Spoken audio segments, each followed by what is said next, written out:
En esta clase teórica vamos a ver parámetros hidrodinámicos como difusión, fricción, radio de Stokes.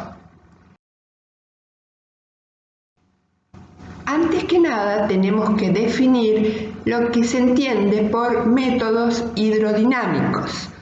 Los métodos hidrodinámicos de separación y caracterización de macromoléculas son aquellos en los que la macromolécula se desplaza en medios fluidos debido a distintos tipos de fuerza, ya sea fuerzas generadas por gradientes propios o fuerzas externas aplicadas.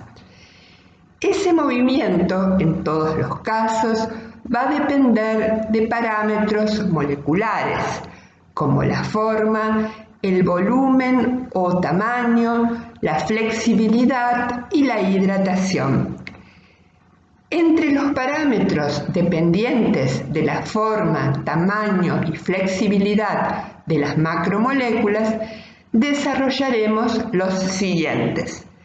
Coeficiente de difusión, que lo simbolizamos con la letra D mayúscula, coeficiente de fricción, con la letra F, radio hidrodinámico o radio equivalente de Stokes, lo simbolizamos como RS.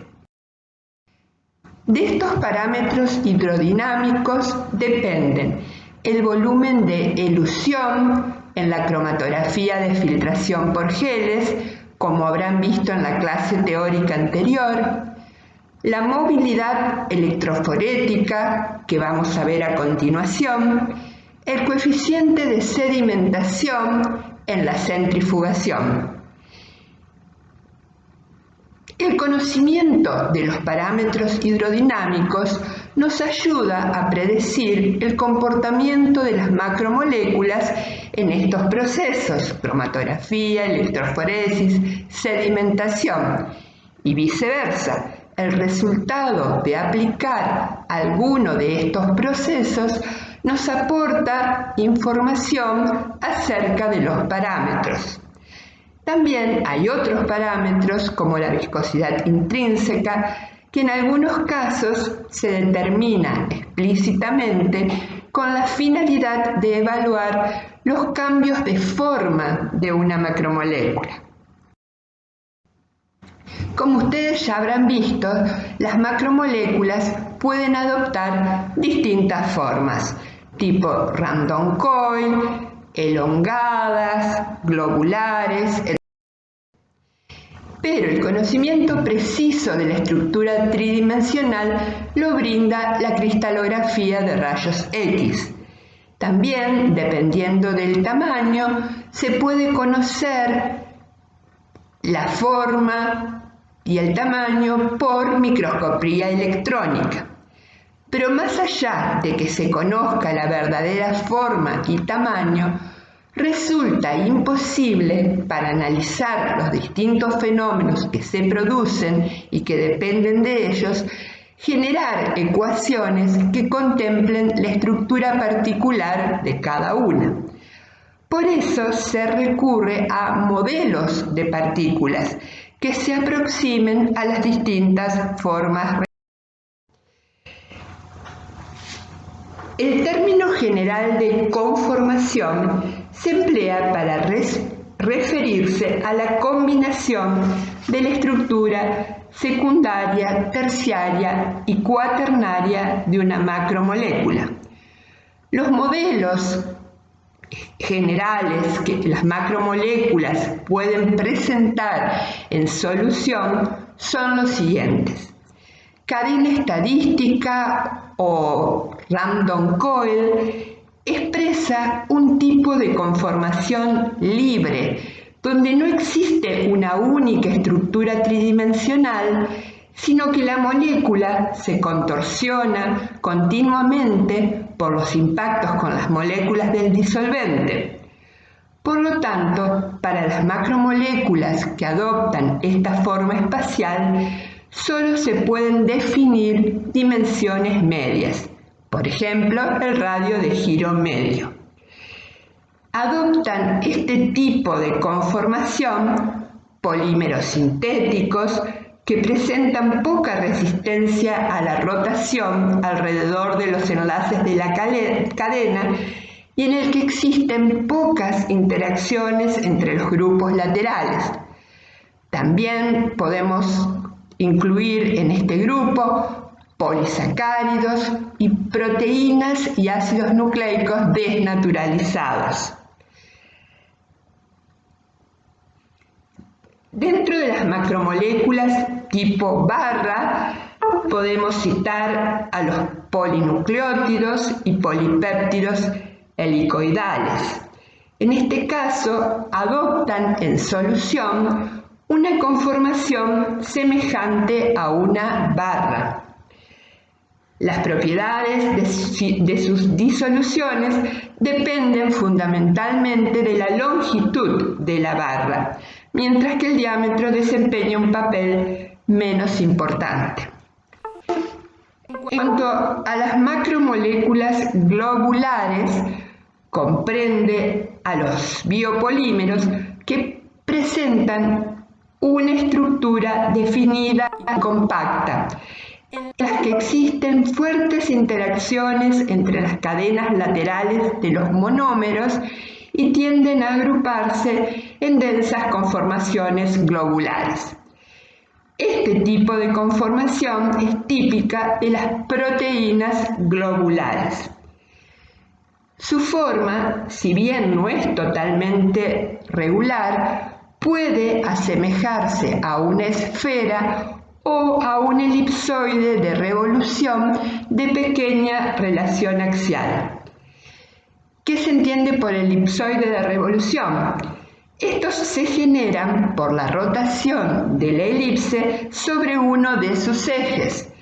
Si la rotación se realiza sobre el eje mayor A, produce un elipsoide tipo prolato. Y si se realiza sobre el eje menor B, un elipsoide tipo oblato. La razón entre los ejes A y B se denomina relación axial.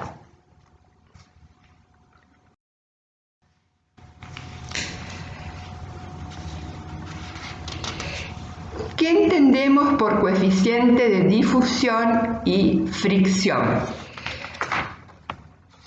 Previamente vamos a definir el término difusión.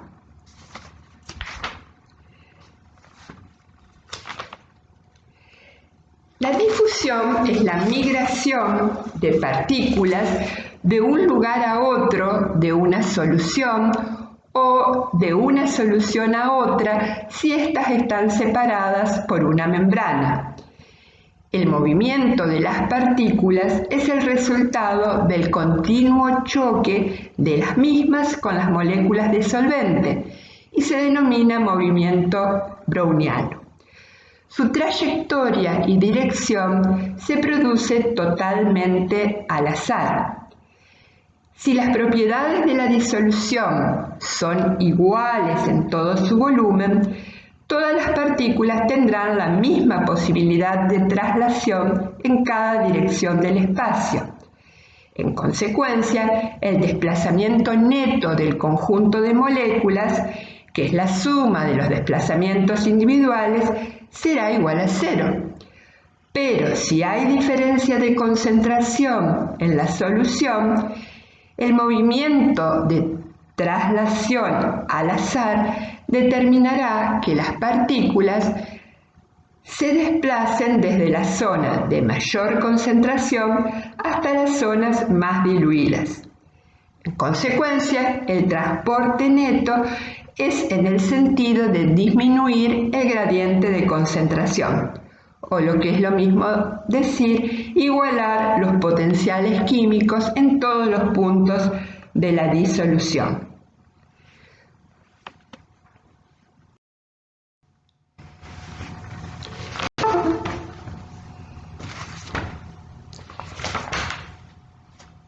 el flujo de una partícula lo podemos definir lo simbolizamos con la letra J y podemos decir que es el número de moléculas que por unidad de área y tiempo atraviesan el plano en la dirección X.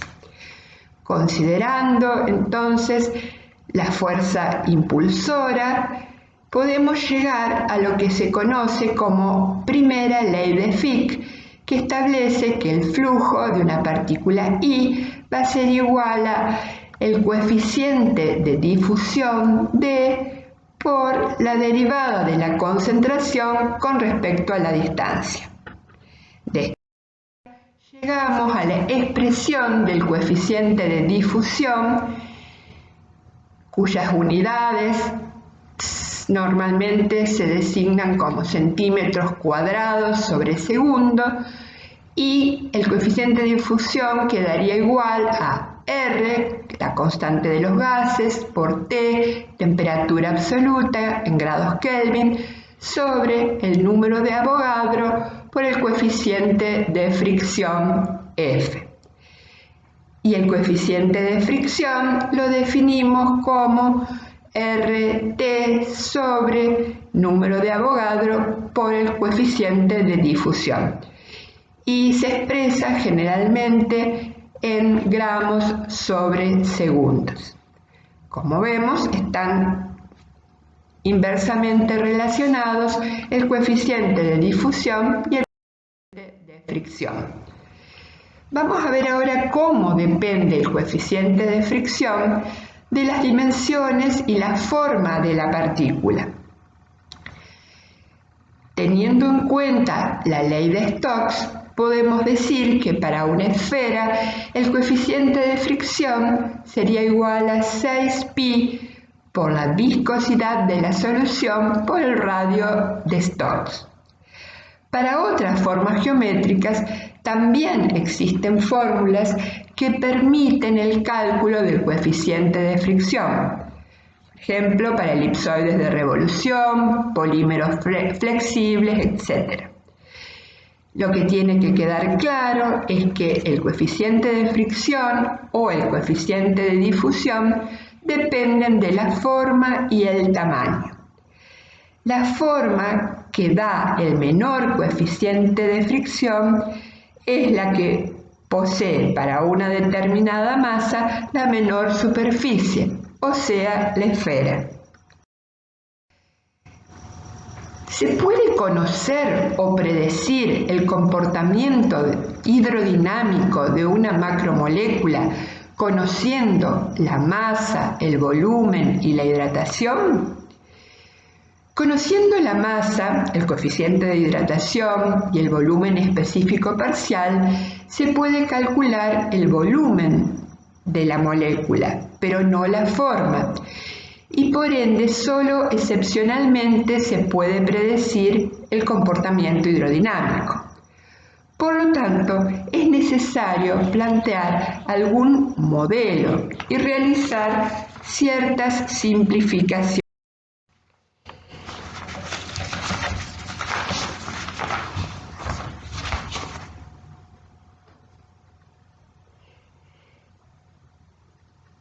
En ese modelo vamos a postular que las macromoléculas serán tratadas como partículas rígidas. Se entiende por macromolécula rígida aquella que posee enlaces internos que no permiten el movimiento de una parte de la molécula respecto de otra, o los movimientos permitidos son muy pequeños. Las macromoléculas, como ya se ha visto, pueden presentar variadas formas: esferas, elipsoides, barra, irregular. Entonces, para poder resolver o conocer la forma y dimensiones por estos métodos, es necesario que la forma real se aproxime a un modelo geométrico para poder efectuar un tratamiento teórico.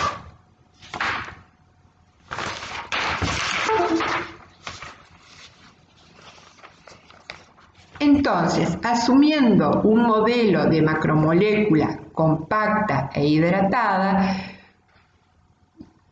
vamos a definir masa de la partícula anhidra como masa molecular sobre número de Avogadro, m sobre Na. Vamos a llamar B2 al volumen específico de la macromolécula y vamos a simbolizar como B10 al volumen específico del solvente libre. O sea, podemos representar a la macromolécula como formada por una parte anhidra rodeada de una capa de hidratación y solvente incluido dentro de ella. Para ese solvente asociado definimos B1 como el volumen específico del solvente. Vamos a simbolizar con la letra delta los gramos de solvente por gramo de proteína anhidra, que es lo que vamos a definir como coeficiente de hidratación. En base entonces a este modelo, la masa y el volumen de la partícula hidratada se pueden calcular con las siguientes expresiones. La masa de la partícula va a ser igual a masa molecular sobre el número de Avogadro por 1 más el coeficiente de hidratación. Si la macromolécula no está hidratada, este término desaparece y quedará entonces la masa de la partícula como masa molecular sobre número de Avogadro. El volumen de la partícula lo podemos expresar como masa molecular sobre número de Avogadro, que multiplica el volumen específico de la macromolécula más el coeficiente de hidratación por el volumen específico del solvente. Como el volumen de la partícula queda en función del volumen específico del solvente asociado y este valor no se conoce, si definimos primero el volumen específico parcial de la macromolécula como la variación de volumen con respecto a los gramos de macromolécula anhidra, se puede demostrar que es posible reemplazar la suma entre paréntesis en la expresión anterior del volumen de la partícula por otra equivalente y obtener entonces la expresión del volumen de la partícula hidratada en función del volumen específico parcial de la macromolécula y el del solvente puro. Entonces nos queda la expresión del volumen de la partícula como masa molecular sobre número de Avogadro que multiplica al volumen específico parcial de la macromolécula más el coeficiente de hidratación por el volumen específico del solvente puro. El volumen específico parcial de la macromolécula es un dato que generalmente se puede encontrar tabulado para las distintas macromoléculas. Y el volumen específico del solvente puro que generalmente vamos a usar es el del agua, que es igual a 1 centímetro cúbico sobre gramos. Vamos a ver ahora el concepto de coeficiente de fricción. Coeficiente de fricción mínimo. Si conocemos la masa y el volumen específico parcial, generalmente la hidratación de una macromolécula no se conoce, solo se podrá calcular su coeficiente de fricción si asumimos que tiene una determinada forma geométrica. Por ejemplo, si suponemos que es una esfera. Si consideramos entonces el volumen de la esfera como 4/3 de pi radio al cubo, se puede despejar de esta expresión el radio.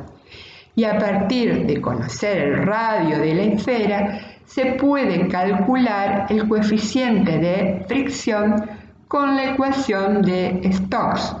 Recuerden, el coeficiente de fricción según Stokes es igual a 6pi por la viscosidad del medio por el radio de Stokes. Pero este radio y este coeficiente solo serán los reales si la macromolécula es una esfera y no está hidratada. De lo contrario, lo que podemos decir es que el mínimo coeficiente de fricción, que lo simbolizamos como F mínimo, que podría tener de acuerdo a su masa y a su volumen específico parcial, sería igual a 6pi por la viscosidad, 3,4 masa molecular sobre el número de Avogadro por el volumen específico parcial de la macromolécula, todo este término elevado a la 1/3.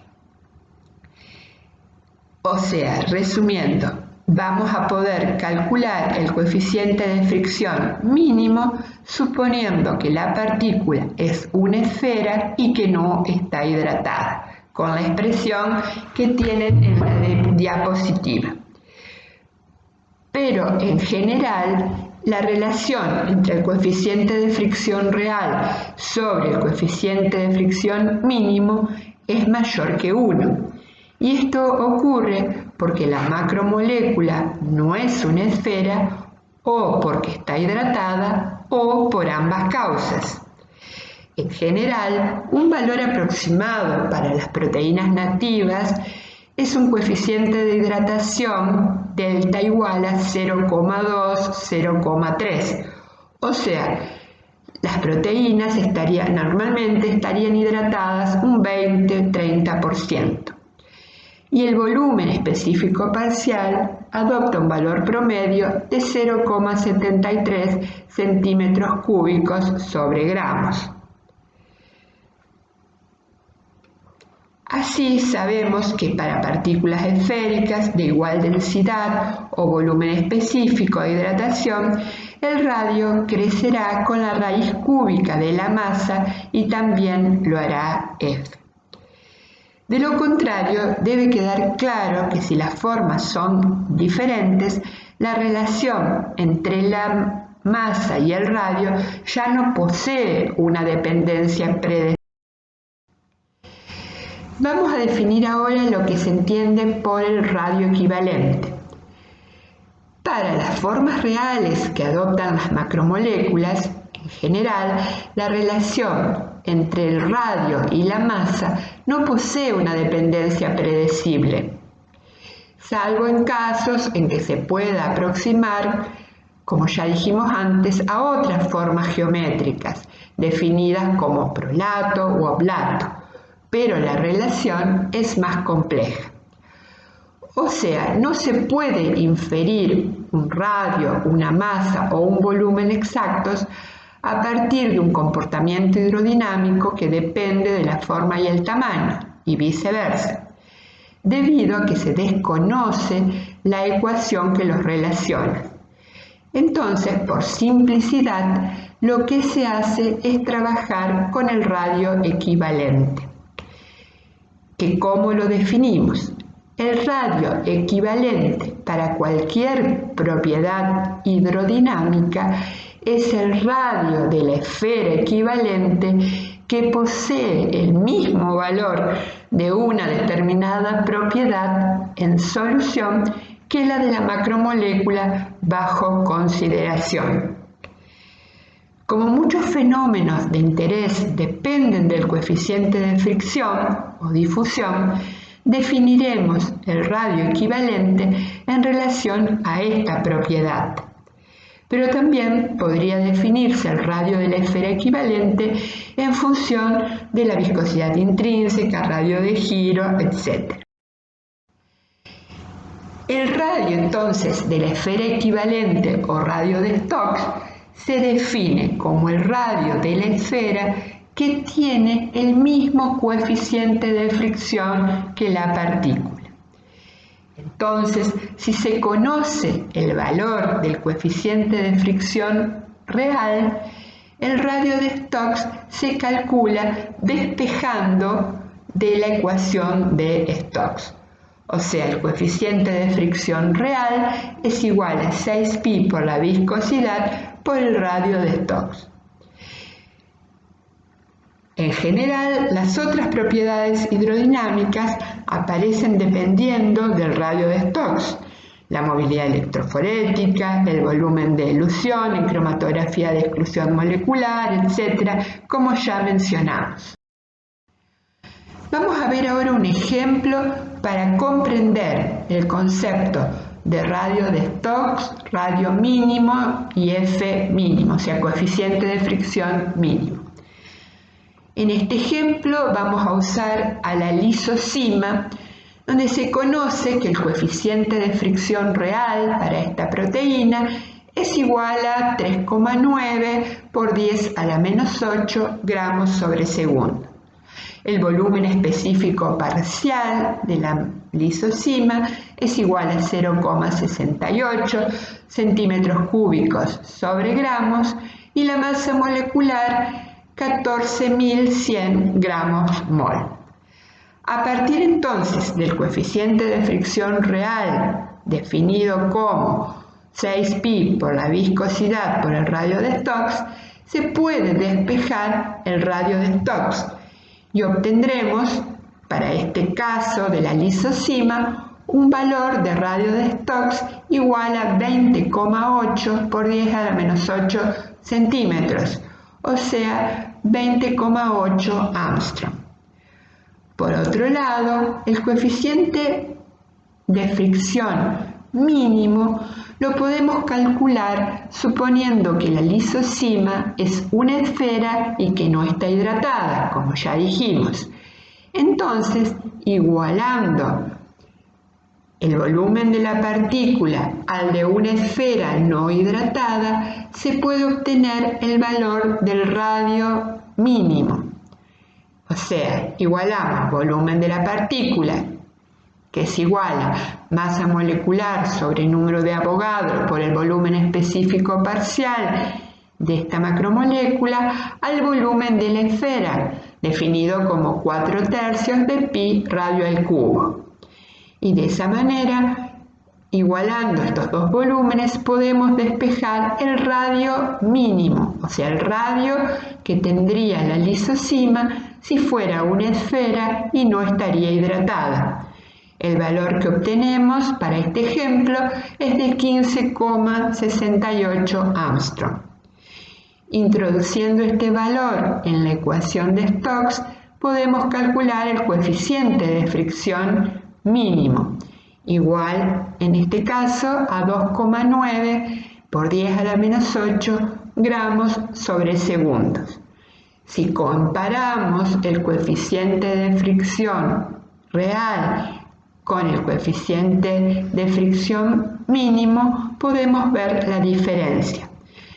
Si hacemos la relación entre el F sobre F mínimo, vemos que este valor va a 1,32, lo que nos estaría indicando que la lisocima no es una esfera o está hidratada o ambas cosas a la vez. Si por otro lado, con el valor del radio de Stokes calculamos el volumen de la esfera equivalente, y si con este volumen calculamos la hidratación, obtendremos para este caso particular un valor de delta igual a 0,91, lo cual nos estaría indicando para esta proteína un 91% de hidratación. Como vemos, es un valor muy alto, como es lógico esperar, ya que en realidad esta proteína no es esférica, es menos simétrica y su esfera equivalente tendría que tener un radio mayor, bastante mayor que el mínimo. Como el volumen específico y la masa molar son los reales, para lograr esta esfera debería tener una gran cantidad de agua asociada, que es lo que nos está indicando el cálculo de la hidratación. ¿Cómo se aplica el concepto de radio de Stokes en los métodos hidrodinámicos? Vamos a ver más adelante que la movilidad electroforética depende del coeficiente de fricción real, o sea, depende del radio de Stokes. La expresión que vamos a ver para la movilidad electroforética de una macromolécula queda que es igual a la carga de la partícula por la función de Henry sobre 6pi por la viscosidad por el radio de Stokes por 1 más kappa por el radio de Stokes. Vemos entonces en esta expresión la relación entre la movilidad electroforética y el radio de Stokes. Muchas veces utilizamos este método con la finalidad de conocer la masa. Si asumimos formas semejantes, no necesariamente esféricas, podemos establecer una relación cuantitativa experimental entre la movilidad y la masa molecular, o sea, con el radio de Stokes, utilizando patrones que poseen formas parecidas o bien induciendo a las macromoléculas a tener una misma forma. Este concepto lo vamos a desarrollar más adelante.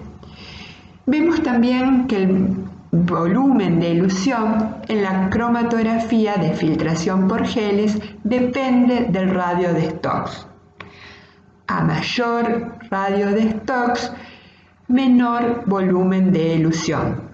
Recuerden que el orden de elusión en una cromatografía de filtración por geles es de mayor peso molecular a menor peso molecular. O sea, salen primero las macromoléculas más grandes.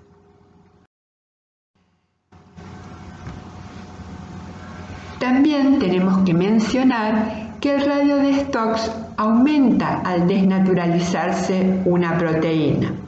¿Por qué decimos esto? A medida que una proteína se desnaturaliza, adquiere una conformación tipo random coil. Pasa de ser una proteína globular a una proteína tipo random coil. Entonces vemos que el radio de Stokes aumenta al desnaturalizarse la proteína. En la figura que aparece en esta diapositiva vemos cómo va decreciendo el volumen de elusión para la lisosima a medida que aumenta progresivamente la concentración del agente desnaturalizante. En este caso, cloruro de guanidinio, que se ensaya desde una concentración 0 molar en el punto 1 hasta 6,2 molar en el punto 7. Entonces, el radio de Stokes aumenta al desnaturalizarse la proteína y en este caso, en esta experiencia, el volumen de elusión disminuye en la columna de filtración por geles.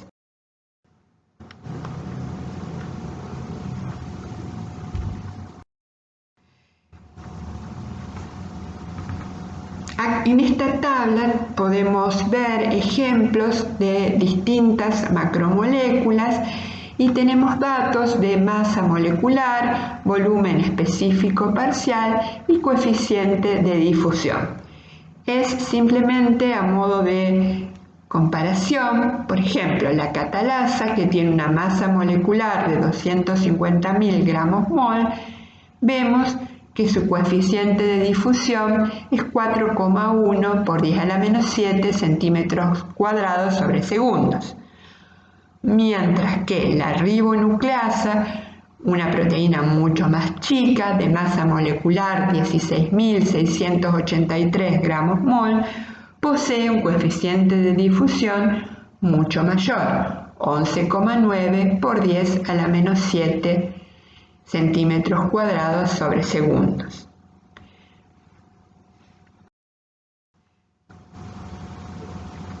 Bueno, por último les queda en esta transparencia bibliografía sugerida para que puedan completar el estudio de este tema.